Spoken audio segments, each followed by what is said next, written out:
we don't know the impacts of our individual actions. So our individual actions, in my opinion, must point towards sustainability, environmental protection, social justice, and so on. Because we never know for sure if it's too late. We never know for sure.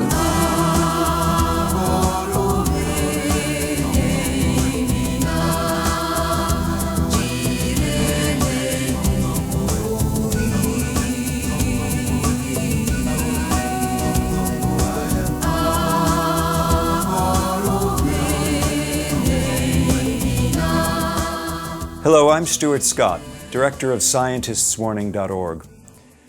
Earlier this year, I connected with Guy McPherson, an evolutionary biologist and emeritus professor who's attracted a huge international following with his dire predictions of near-term human extinction. When we spoke, he was predicting that no humans would be alive by the end of 2025. His scientific background gives him considerable credibility, so his predictions can't be dismissed as mere conjecture. For some time, I'd been inclined to challenge him, both on his predictions and on the unfortunate results of his messaging, tending to give people yet another excuse to give up and do nothing. Our animated exchange culminated in a final challenge, a money wager, on whether or not he'd be around to collect. That comes at the end of part 2 of this 2-part conversation. But I began by asking him, couldn't it be that we managed to get our act together in time to turn things around? Well, it could be, but I don't know what it would be. Based on the laws of thermodynamics, there are several papers authored by Tim Garrett, atmospheric scientist at the University of Utah, indicating that civilization is a heat engine. And we know, based on global dimming, research on the aerosol masking effect, or global dimming, that turning off the heat engine of civilization warms the planet even faster. So do we leave the omnicidal heat engine of civilization on? Do we turn it off, which heats up the planet even faster? So it could be there's a miracle out there. I'm completely open to the idea. I'm looking for one myself. That was a surprise, a little bit of news to me. So if we turn the heat engine off, the planet will heat more. Can you explain that one to me? Yeah, the first paper on global dimming, or the aerosol masking effect, was published in December 2011 by James Hansen and colleagues, indicating 1.2 plus or minus 0.2 degree temperature rise if we turn off the heat engine of civilization, because the sulfates, the particulates, the aerosols fall out of the atmosphere within about 6 weeks. And so that's... Got it. The global dimming impact is absolutely huge. A subsequent paper indicated it was much higher than the 1.2 degrees. Now I'm clear on what you're talking about. This climate activist friend of mine told me that after 9/11, when they shut down all the air traffic, they noticed a distinct rise.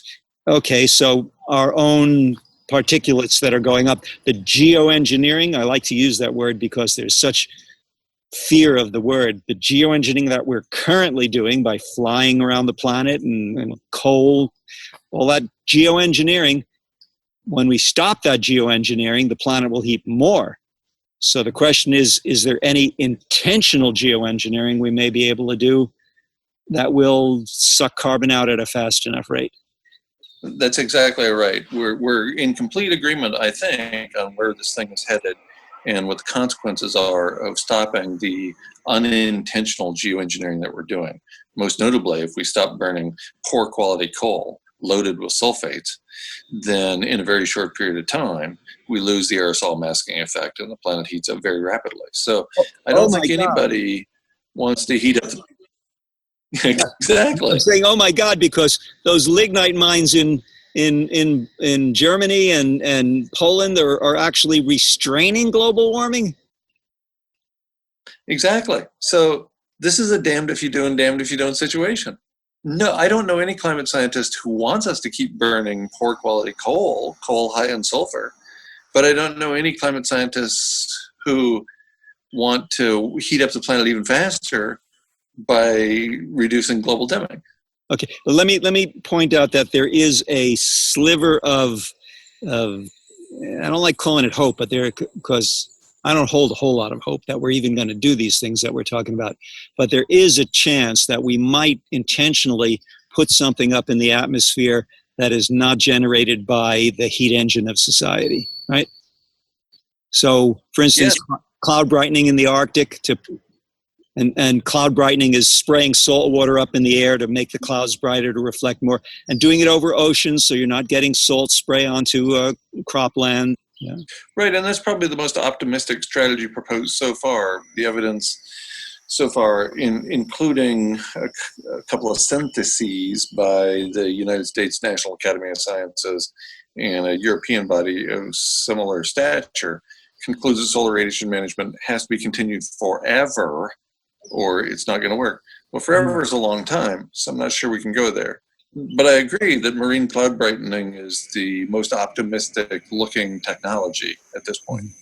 I had a conversation with Peter Wadhams, one of our mutual friends, I assume, about forestation, deforestation, afforestation, and the stupidity. We're planting trees, but we're cutting them down faster than we're planting them. So that's the nature of the human experience, at least for the last few thousand years, since we managed to figure out how to therefore corral people, sort of control people, is we have this bad history of unintended consequences and manipulating the environment in ways that turn out to be horrible for all of us, even though it appears that it's good news for an individual or a few individuals for a while. Mm-hmm. We don't have a great record. No, we don't. We're not systems thinkers. We're training people who think about their little slice of reality, and you and I try to be systems thinkers. It's not stupidity of humanity. Again, it's the operating system we sold our soul to. This growth economics where ecology doesn't matter, ethics doesn't matter. The only thing that matters is money, and that's what's killing us. That's what I say over and over again. Yeah, it's just very short-sighted. If we don't change the way money works, we don't change anything at all. And, we've known this for a long time, and yet we aren't changing anything except making everything worse. Well, I think we've already talked about restorative technologies. That's plant a whole lot of trees. I like to talk about biochar also. If we're going to be mining biomass for energy, which makes it arguably renewable energy, then we should be charring the biomass and burying the carbon. Had we started, and by we I mean society, had we started right after World War II with biochar instead of the Haber-Bosch process, then I think we would be talking about a whole new ballgame. I don't think we'd be anywhere near peak oil or net energy decline at the global level, and I don't think we'd be facing abrupt climate change. But we didn't, and those decisions were made before you and I showed up on the planet, and we just kept going in this unsustainable manner for such a long time. That said, I had a biochar kiln created for the homestead I established in New Mexico and used it for years to try to pull the carbon out of the atmosphere for the long term and put it into the soil. But how did it work? It worked brilliantly. It was a simple device that works great and actually increases microbial activity and therefore increases available nitrogen in the soils. It's a wonderful, simple technology that if we could go back 50 or 60 years, well, I think we could make a real difference. But there's no time machine here, and I think it's too late for that sort of approach. That said, I'm still a fan of doing that sort of approach because we never know for sure if it's too late. We never know for sure that we missed the X-ray. Okay, I was going to say there's a point of our disagreement, but you just erased that. We agree. It's even if it's too late, it's never too late to try. So. The notion of acting as if is one that has a long history in the social activism arena. We need to act as if our differences, or as if our actions matter. We need to act as if our actions matter, whether they do or not. There's a famous quote from Gandhi that whatever you're going to do will be completely meaningless, but you have to do it anyhow. It's something like that. It's vitally important that you do it anyhow. We have to keep trying. Of course. We don't know the impacts of our individual actions. So our individual actions, in my opinion, must point towards sustainability, environmental protection, social justice, and so on. If we're not pointing in that direction, then we need to take a serious look in the mirror at the end of the day. I thought we were going to have a lot more differences than we appear to have, but I'm glad for that. Let's move along. Promoting hope versus hopelessness. And let me give a little anecdote to start with. Somewhere along the line, a few years ago, I was contacted by one woman who's part of the core group of a Facebook group called the Near Term Human Extinction Support Group. And she contacted me to be a member, and I joined for a few days and saw that it was, they would not tolerate any hopeful comment by anyone. And I asked her, I quit the list, I asked her if she would post something for me. And she said, oh no, they would never allow that. That would be considered hopium. So I wrote her back and I said, it's not a matter of hopium, it's a matter of hacktivism. That even if you think we're doomed, that we have to try to hack the system in a positive sense of the word, a white hack, not to destroy things, but to disrupt this heat engine, as you called it, the defective operating system, as I call it. But okay, so what should people be doing? Well, there are dozens of individual acts we can take every day. With respect to hope or not, my favorite definition of hope is expecting an outcome over which one has no agency, expecting a positive outcome. Mm-hmm. And even the referee journal literature concludes that if people have a positive notion about the future, they won't do anything.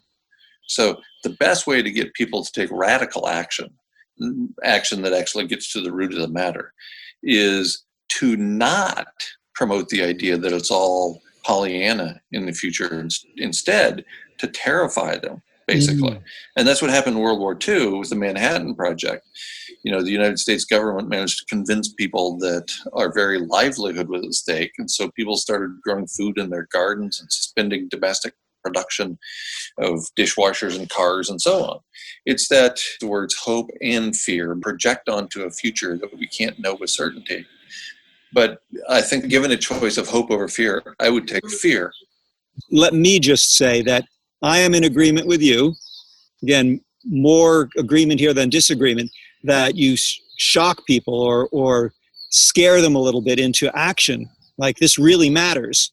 And I disagree with Al Gore's tack, which is, we can do this. We're going to rally people based on and the psychologists say, no, you don't want to motivate people with fear, but you don't get their attention. You got to get people's attention first, and shocking them into realizing that there is a dire future, if not a dreadful future, some degree along, that'll get their attention. But yes, in my travels around and my discussion with people are clueless because our mainstream media is lulling us into the sense that everything's okay, just keep shopping. Right. I'm not a big fan of hope or fear. Both of those are projecting to a future that we can't know with certainty.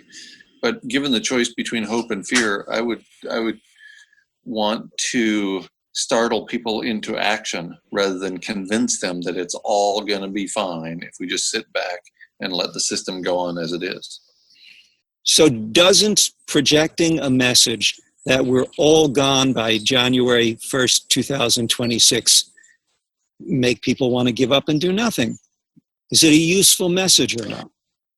Actually, based on the referee journal literature, it's pretty clear that people will not respond to a message that is hopeful. Rather, they will respond only to a message that all is not going to be well, that actually people need to be shocked to take action.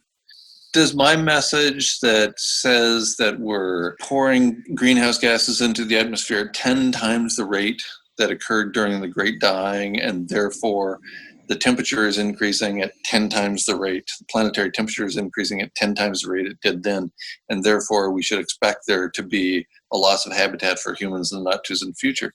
Does that promote people throwing up their hands and giving up? Actually, I think telling people that it's all going to be fine encourages people to throw up their hands and give up. It tells them that I don't need to do anything because somebody else has got this under control.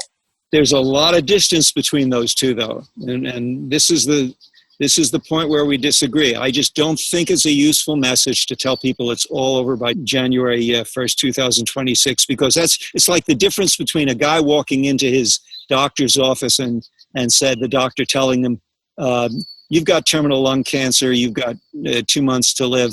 The guy says, okay, well, then I may as well keep smoking. Or the doctor knowing that and saying, if you don't stop doing what you're doing, you're going to die a couple months down the line. I think informing people of their terminal diagnosis is a responsible thing to do.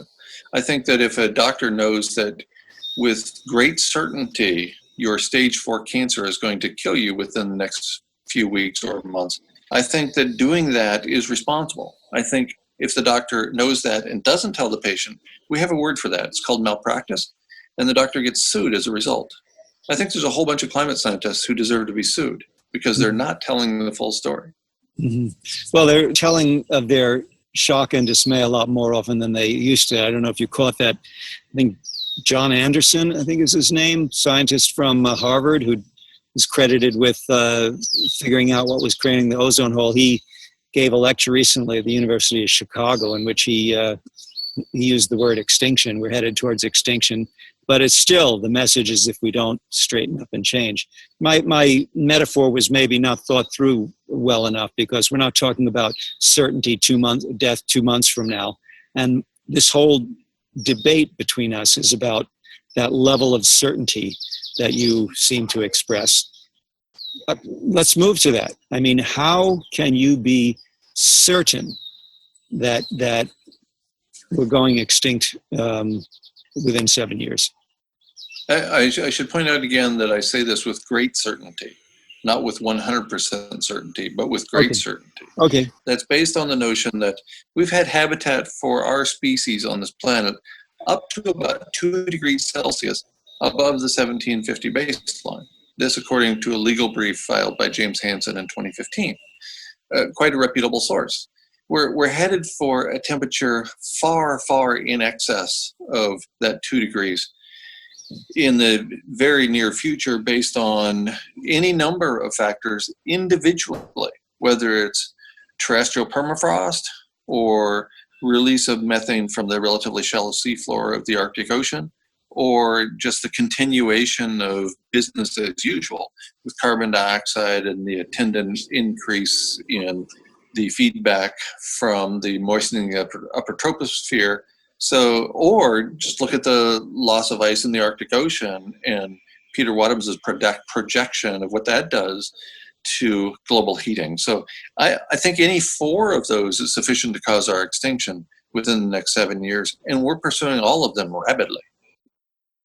Yeah, again, it doesn't look good, and who knows, we may, for any one of a number of reasons, get really clear very quickly that it will take a World War II style, Marshall Plan style, whatever, we got to go do this. And it's a big if, as my dad used to say.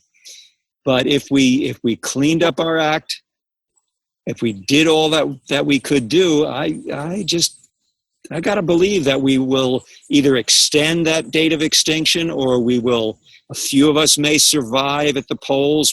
You don't even think that a few people seeking refuge in the Arctic or Antarctica is possible, given the possibility that the heat engine will collapse. And I see what you're saying, that the planet will heat a little bit more. You don't think we could survive, and maybe survive a little bit wiser? The planet won't heat a little bit more. The planet will heat a lot more when we lose the aerosol mass effect. It's a huge, huge increase in temperature in a span of 6 weeks or so. So that's a big deal.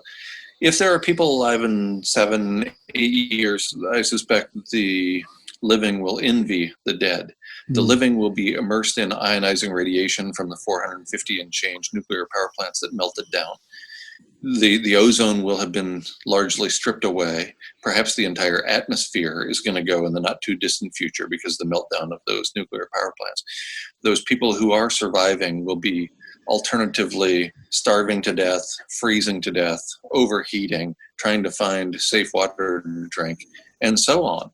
And it doesn't look like a very pleasant place to be, this planet, if we allow those nuclear power plants to melt down catastrophically. By the way, according to the recent ex-head of the United States Nuclear Commission, JASCO, a guy named JASCO, it takes 50 or 60 years to properly decommission a single nuclear power facility, should we be interested in taking the time and money to do it. We're not doing that with any of them. The technology in place now is not one where if there's a power outage, if the power fails, it automatically goes to a safe state. Oh no, the generators kick on, and when the generators run out of fuel or they get overwhelmed with waves like they did at Fukushima, that's done. That's it. And then we have 2 or 3 of the cores from Fukushima going China syndrome all the way into the bedrock of the planet. Mm-hmm. And we're facing that sort of future with every single one of those. At least at Chernobyl, the sarcophagus was created by pouring a bunch of concrete onto the core so that it wouldn't end up being the worst case scenario. Fukushima, it's the worst case scenario. And it's going to be worse than that, worse than the worst case scenario for the nuclear power plants that nobody's even thought about. When we walk away from those things, or there's not enough people to take care of them anymore, or there's not enough energy flowing through the system to take care of them anymore, that's beyond worst case scenario. That's the nightmare of Fukushima times 100 and then some. It's horrific to even think about. It's horrific to imagine. So I'm trying to get people to imagine something else, which is right now, today, developing the infrastructure to deal with those. Even if it means preparing for a Chernobyl type response in advance. Yeah, I know I was contacted by Jamin Shively to get involved in conversations that he was having, ostensibly that were going to be about decommissioning plants. I thought it was an interesting idea to have a group of people living near each plant who knew what to do in case the authorities just kind of threw up their hands and hightailed it out of there. Another formidable obstacle. So. Yeah, and it's an obstacle that not enough people are thinking about. I applaud Jamin Shively for his efforts to get people at least interested in mitigating the worst case scenario into the future. And, what a legacy. What a legacy for our species to leave behind. Ionizing radiation spewing all over the globe from hundreds of nuclear power facilities that are left unattended. Yeah. Well, at least we won't be leaving much greed behind.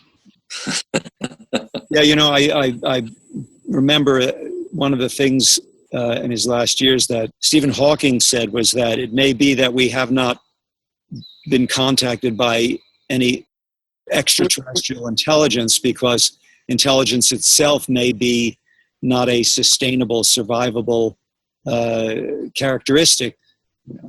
And this is one of the common interpretation of Fermi's paradox that Fermi proposed in 1950, is that when a civilization becomes sufficiently advanced, it becomes so advanced that it causes its own extinction rather than allowing for space travel, which maybe is why we don't see a bunch of little green men in spaceships coming down to greet us, is because they all managed to kill themselves, just as apparently we're on the verge of doing in the midst of the sixth mass extinction.